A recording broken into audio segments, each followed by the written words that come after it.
how's it going? My name is Lauren and welcome to this video. Today I'll be sharing with you my 2024 recap or wrapped or whatever you want to call it. This year I'm doing it a little bit differently though. Normally I kind of just share some of the highlights of my year, but I've been seeing this trend online where people make these PowerPoints and, you know, have statistics and stuff. And I weirdly collect a lot of data about myself and about the things that I do. So I thought I'd also put it into a presentation and make it a little bit fun and interesting. So this is my 2024 wrapped. Let's get into it. Okay, so hopefully you are seeing what's on my screen right now. This is my 2024 wrapped by Lauren. Okay, so I wanted to start out with my travel. I didn't do a lot of travel this year, but I did travel to go to a concert. I went to Brisbane to see the Jonas Brothers.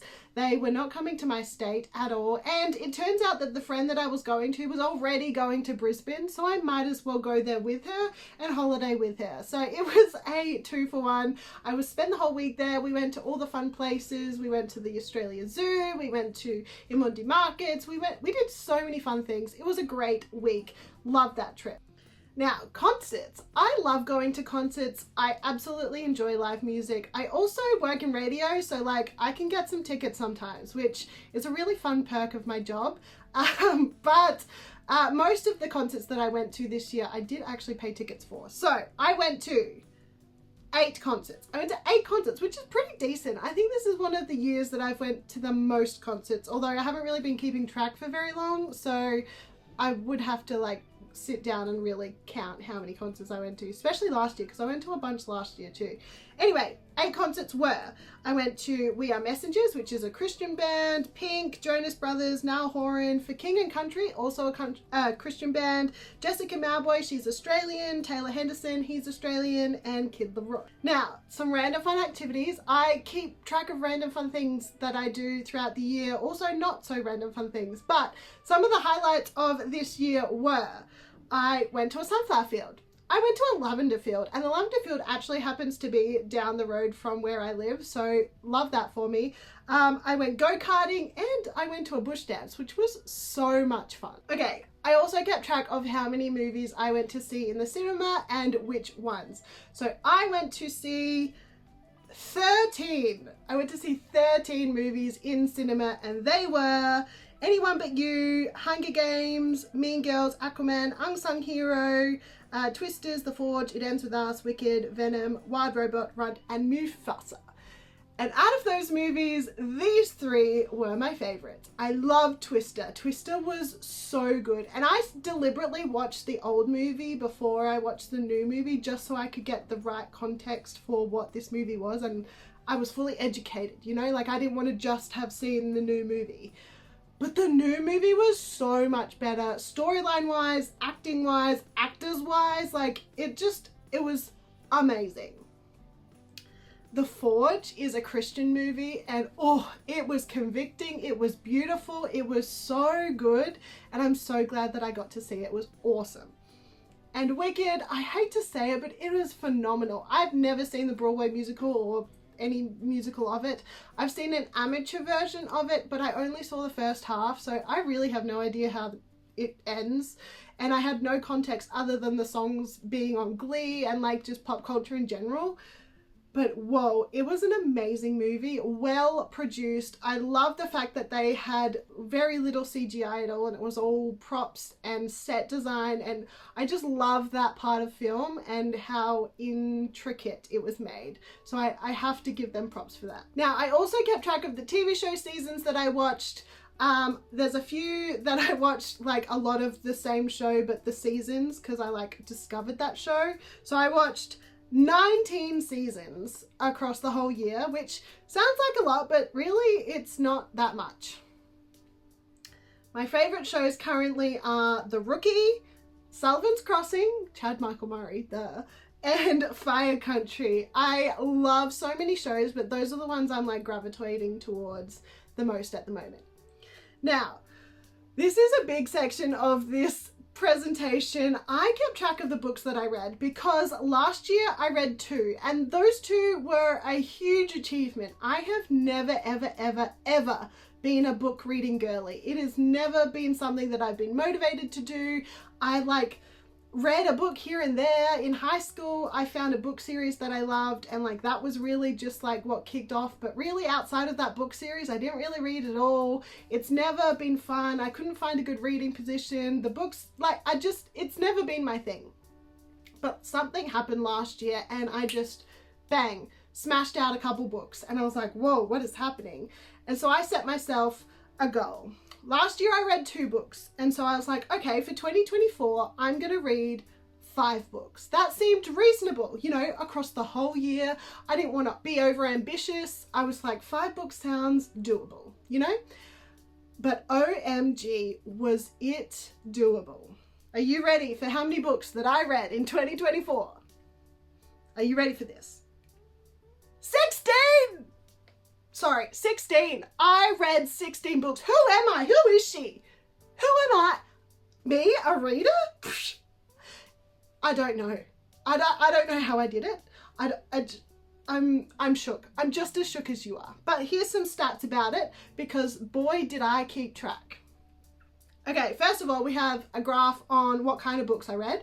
I read mostly paper books, a couple of ebooks because I discovered the Libby app, which is the library app, and 1 audiobook, which I loved, but because I have a long commute to work, so that was kind of helpful, but then it means I wasn't listening to my podcast, so like, I'm not sure if audiobooks is my vibe, but I enjoyed it nonetheless. Next, pie graph.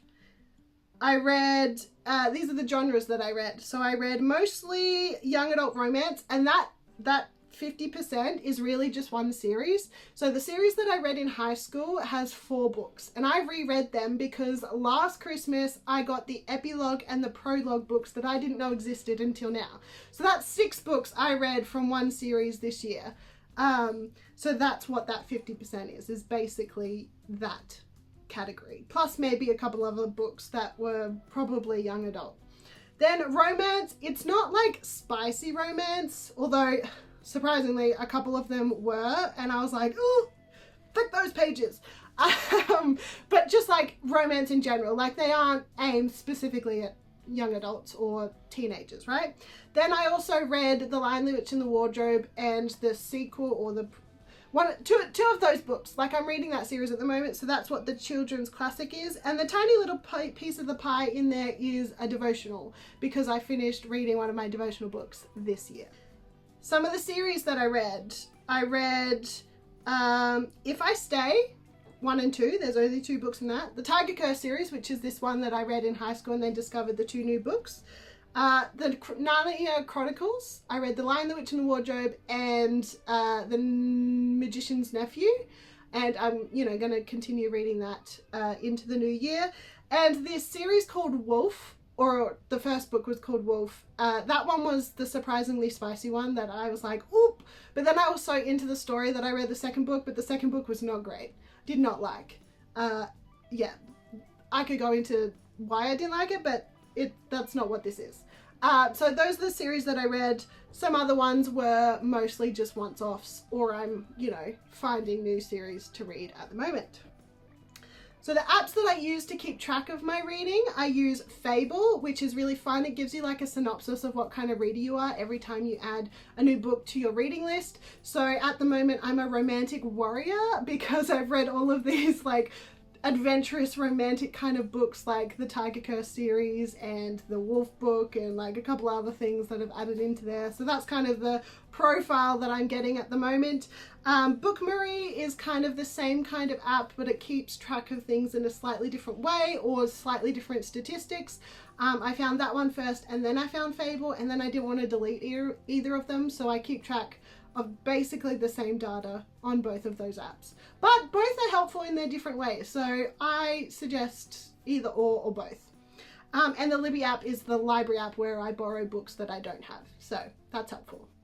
Now, I started 2024 in a marketing assistance job. That was a promotion that I got from the year before. I was 2 days a week in 2023, and then I jumped to 4 days a week in 2024.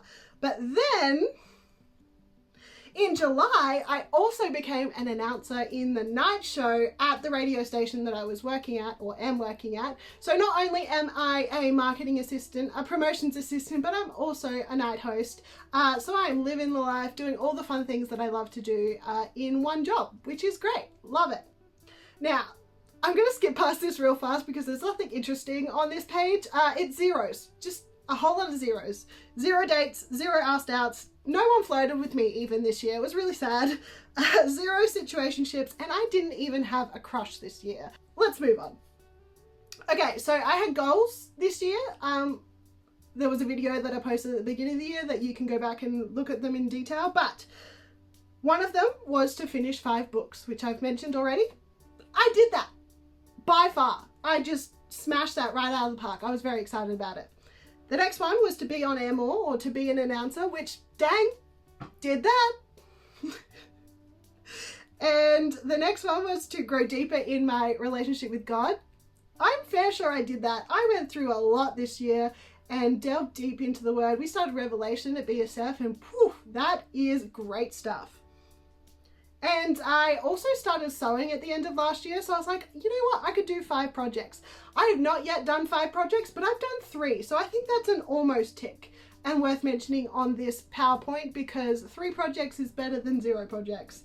And they were quick, easy things to do. Like, I made little pillowcases for my ice packs that I bought from my chiropractor.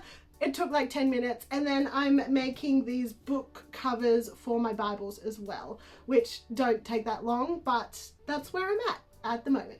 Okay, ins for 2025. We've got more reading. I reckon I could get on board with that. Probably not, like, I'm probably going to keep my goal at 12 a year, which is about 1 a month. And if I go above that, awesome, but like, I can go in and out of the mood of wanting to read very quickly, so let's just keep it at 12. And then we'll see how we go. More wholesome fun, you know, like sometimes I get bogged down with like work, or like needing to do things for content or whatever it may be, and like just doing fun, wholesome things because it's fun. Let's get more of that in my life. Also, quality sleep. I don't think I'm sleeping well. For Christmas, I got a weighted blanket, and I'm so excited for that to give me more quality sleep, or at least that's what the advertisements say, you know? And spending more time outside. I have a desk job and I work at night, or like into the nights, and so I need to be outside more, you know? Like, let's enjoy the summer. Outs for 2025. I don't want to be offended so easily. I feel like I get so offended so easily, or just like upset about things that people do and say to or me or whatever it may be. Like, I'm over it. I don't want to be offended anymore, you know? Mindless scrolling. I am a doom scroller. It is so bad. I spend so much time scrolling. It's terrible. I know part of my job is online, but at the same time, like, I have so many blocks on my apps and on my phones just to stop me from scrolling. It's ridiculous. So we're going to try and cut that out as much more as possible. Being disappointed in life. You know, I was made redundant 3 times in 18 months a couple of years ago. It was brutal, and we're still recovering from that. But right now I'm in a good place, and I'm not as disappointed in life as I used to be. And I think I can go into 2025 just being more grateful for the life that I have and more optimistic about what life can bring. And swearing. I am not doing no swearing, or at least I'm trying not to. I don't like, it's just useless words, you know? Like, what are they for? They're just filling up space. We don't need them in 2025. All right, so this is my overview for my 2024. There was a lot of personal and professional growth this year. It was a really hard year, to be honest, but it was also a really good year full of good, fun things. Yeah, that's my summary. Like, all years will probably have that kind of synopsis. There's good things, there's bad things, you know, but when I say out loud all the things that, you know, the things that happened this year, most of them were good. Like, I got the job that I've been wanting for almost 10 years. Like, I'm now an announcer. That's been my goal, you know, this whole time. So I'm pretty chuffed about that, especially after, you know, being made redundant 3 times in 2 years. That was a rough time. You know, other parts of my life, like friendships and relationships, it's not doing as well, which is fine. It's not time yet, but I'm still optimistically looking at my life. And I think 2024 was okay. And I probably needed the spiritual, personal, professional growth that I had to have to get to where I'm going in 2025. And that is my 2024 wrapped. Okay, so I know I flew through those statistics, but I had so much fun making that PowerPoint. It was so unnecessarily detailed, and I just take a lot of data from myself throughout the year. I have like a little bullet journal. I have those apps that I keep track of stuff. Like, I'm keeping track of when I'm exercising, when I'm reading my Bible. Like, there is a lot of random things that I just know about myself, but I think that's what makes it fun for me to keep continuing to do it. So if you're like me and keeping track of random data is going to help motivate you, then I suggest that's maybe a new thing that you add to your 2025 lifestyle. I don't know, like, it's worked for me, and I'm definitely going to try it again in 2025. I am excited for 2025, but been grateful for what 2024 has brought. Lots of learning, lots and lots of learning in so many different ways. Thanks for doing a year in review with me this year. I had lots of fun just looking over the year. It's been a good year.